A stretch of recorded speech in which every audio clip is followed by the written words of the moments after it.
Hey YouTube, I just had a question. Recently I've been having my tachometer bounce up and down, and I thought maybe it was a transmission slipping. I had an axle go bad, and so that obviously helped with the fact that it was actually my CV axle, and it helped with my car veering very far to the right. But I just want to show you something. See, the car shifts fine when you have your foot on the gas.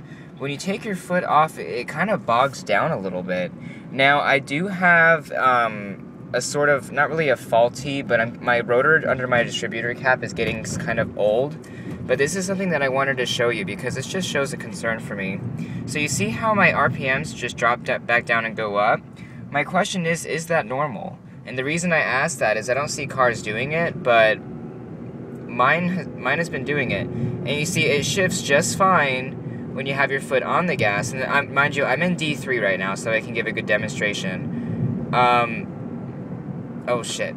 But you see, the RPMs just drop. And let me show you. And they just kind of come back up. I'm wondering if this has something to do with the distributor, or if my transmission is in fact actually slipping.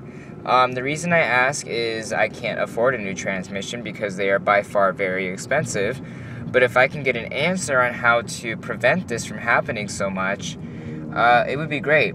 Right now, basically, here's the description. Like I said, you take your foot off the gas and the RPMs hover low, and then they drop down and come back up. Now, I'm going to put it in drive 4, and I'm going to show you something. So, I'm in drive 4 now, and I'm letting the car shift into third, okay, and then it's going to shift into fourth. Now, originally my RPMs would hang around right about where they're at right now if I were to let my foot off the gas. But when I take my foot down, they drop down a lot. Well, they drop, and you see it's kind of weird for me, just because I'm not used to it maybe. But when the car first starts up, the RPMs are quite frankly very low. When you start the car up and you take your foot off the gas like I just did, it actually hovers at about 1,000, maybe even less. And I'm just wondering if that's normal. Because like I said, I can't afford a new transmission, and I also can't afford a new car.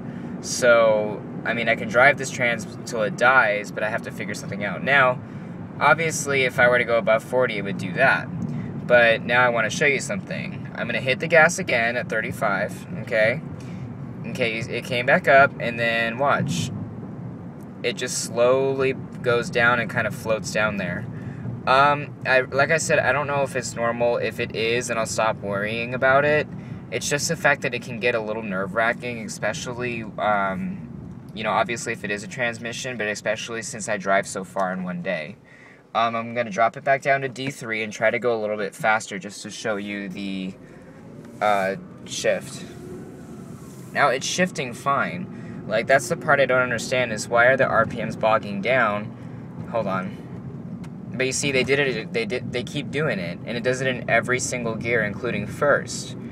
There are so many bumps on these roads, it's absolutely atrocious. No wonder my suspension went bad. But I'm going to try to get up to about 40 miles an hour. I know this is a 25, so I hope there's no cops around here. Now you see where the RPMs are at. Letting my foot down, they drop a lot, significant, and a significant amount. And, you know, this is where, if I were to really be light on the gas, see how they just drop like that? Is that normal, guys? Is that normal at all? And if it is, you know, I'll stop worrying about it, but I just don't think it is. There's just something not right about it. Like, they just float around, and see, my foot's still on the gas and it started doing that. So that's right there telling me that it may, you know, my car may be on its last legs. So if anybody can give me any insight, I greatly appreciate it. The car is drivable, I know that for sure. But the only thing is just the fact that, you know, it's a Honda. I was expecting a lot more out of it. You know, I'm only at 151,000. That's not a lot for a Honda. Alright, well, I'm going to get this child of mine, this very frustrating child, home. And then we'll see where we go from there. Alright, later on, guys.